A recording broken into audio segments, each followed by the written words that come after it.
Halo, selamat berjumpa kembali. Hari ini kita lanjut materinya tentang algoritma greedy. Jadi di sini greedy merupakan metode yang paling populer untuk memecahkan persoalan optimasi. Persoalan optimasi di sini mencari solusi optimum. Hanya ada dua macam persoalan optimasi, yaitu maksimasi dan minimasi. Contoh persoalan optimasi, persoalan penukaran uang. Kasusnya di sini. Jadi diberikan uang senilai A, kemudian tukar A dengan koin-koin yang ada. Berapakah jumlah minimum koin yang diperlukan untuk penukaran tersebut? Kemudian persoalan minimasi.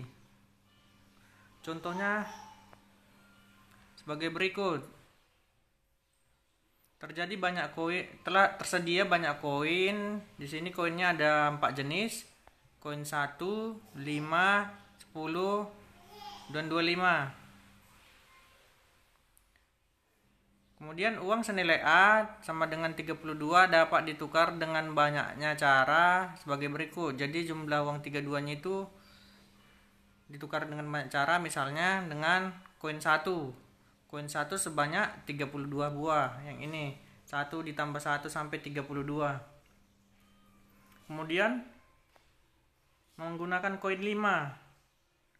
Jadi di sini 5 ditambah 5 ditambah 5 tambah 5 tambah 10 tambah 1 tambah 1. Jadi totalnya ini 32 dan jumlah koinnya 7. Kemudian menggunakan koin 10. Jadi di sini 10 ditambah 10 sama tambah 10 masih 30. Jadi sisanya ditambah 1 dan ditambah 1, maka menggunakan 5 koin. Jadi minimumnya di sini menggunakan 4 koin. Ada koin 25, koin 5, koin 1 dan 1.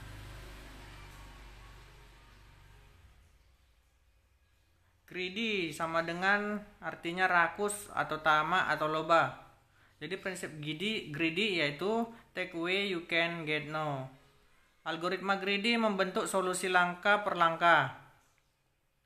Pada setiap langkah terdapat banyak pilihan yang diperlukan dieksplorasi. Jadi pada setiap langkah terdapat banyak pilihan yang perlu dieksplorasi. Oleh karena itu pada setiap langkah harus membuat keputusan yang baik dalam menentukan pilihan.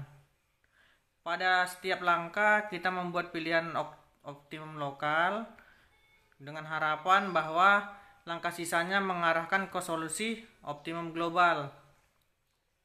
Jadi algoritma greedy adalah algoritma yang memecahkan masalah langkah per langkah. Pada setiap langkah, yang pertama mengambil pilihan yang terbaik dapat diperoleh pada saat itu tanpa diperhatikan konsekuensi ke depan. Ini dia prinsip take away you can get no tadi. Yang kedua, berharap bahwa dengan memilih optimum lokal pada setiap langkah akan berakhir dengan optimum global. Jadi ini tinjauan penukaran uang. Strategi greedy-nya, pada setiap langkah pilihan koin dengan nilai terbesar adalah himpunan koin yang tersisa. Misalnya yang tadi A sama dengan 32. Jadi koin yang tersisa 1, 5, 10, dan 25. Ini dia langkah pertamanya tadi. Pilih satu buah koin 25. Itu totalnya 25 apabila menggunakan koin yang 25 ini. Jadi langkah kedua pilih 5 buah koin. Pilih satu buah koin 5. Jadi total sama dengan 25 ditambah 5 sama dengan 30. Masih 30. Pilih langkah ketiga. Lanjut langkah ketiga. Pilih 2 buah koin, yaitu koin 1. Maka totalnya 25 ditambah 5 tambah 1 ditambah 1 sama dengan 32. Kelanjutan langkah kedua tadi. Solusi jumlah minimum 4 koin. Ini dia jumlah minimumnya. Elemen algoritma greedy. yaitu himpunan kandidat C, himpunan solusi S, fungsi seleksi, fungsi kelayakan, fungsi objektif.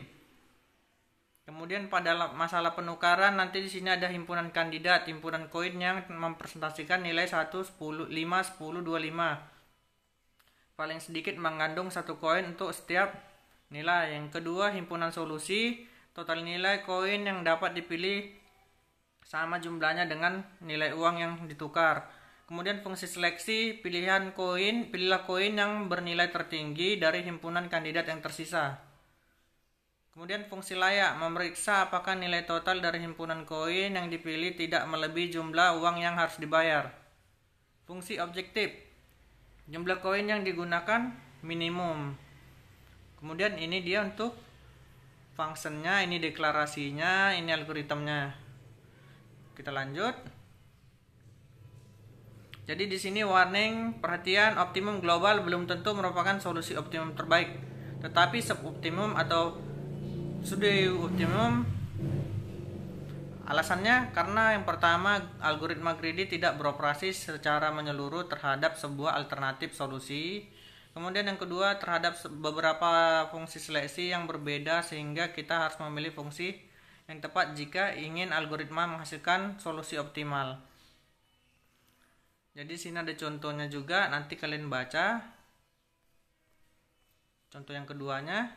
Terus nanti di sini juga ada contoh yang selanjutnya, contoh-contoh algoritma, silahkan dibaca. Semuanya sudah lengkap.